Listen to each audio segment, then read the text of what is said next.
If you want to make your edits look smoother and more professional, learning how to add keyframes in CapCut Desktop is one of the best skills you can pick up.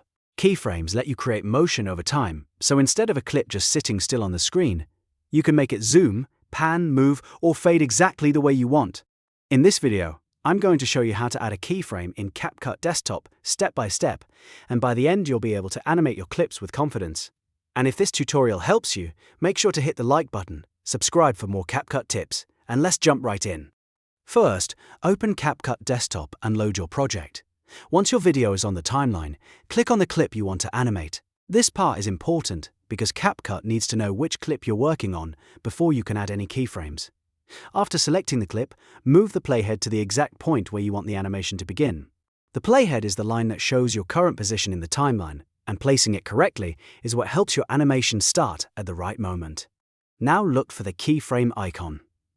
In CapCut Desktop, it usually looks like a small diamond with a plus sign, and you'll find it on the right side of the preview screen or inside the basic or video editing panel, depending on the version you're using. Once you've found it, click the keyframe icon to add your first keyframe. This tells CapCut this is where the motion starts. You'll usually see a marker appear, which means the starting point has been saved. Next, move the playhead forward to the point where you want the animation to end. This can be a few seconds later or much further down the timeline, depending on how long you want the effect to last. At this second position, you don't need to add a keyframe manually in every case, because CapCut can automatically create the second keyframe when you change the clip settings. That's what makes keyframing so easy once you understand the workflow. Now adjust your video. You can zoom in by increasing the scale, move the clip to the left or right, shift it up or down, or even change the opacity if you want a fade effect. As soon as you make that adjustment at the new playhead position, CapCut automatically creates the second keyframe for you. Then CapCut smoothly animates the movement between the first keyframe and the second keyframe. That means your clip will transition naturally from one position or style to the next, instead of jumping suddenly. For example, if you want a simple zoom effect, set your first keyframe at the beginning of the clip, then move the playhead forward and increase the scale. CapCut will handle the in-between motion automatically. If you want a pan effect, you can keep the zoom the same but shift the clip to one side.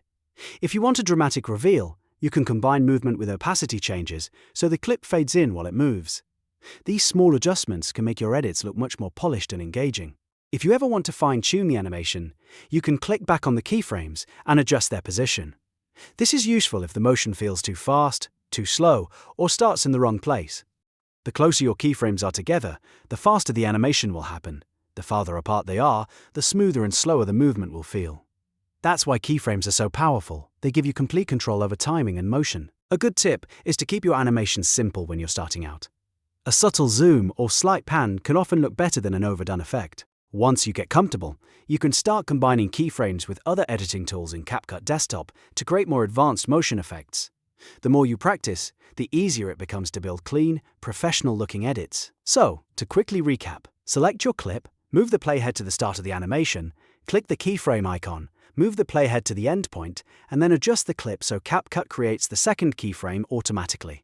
That's the basic process for adding keyframes in CapCut Desktop, and once you know it, you can use it in tons of creative ways. If you found this video helpful, please give it a thumbs up, subscribe to the channel, and turn on notifications so you don't miss more CapCut tutorials.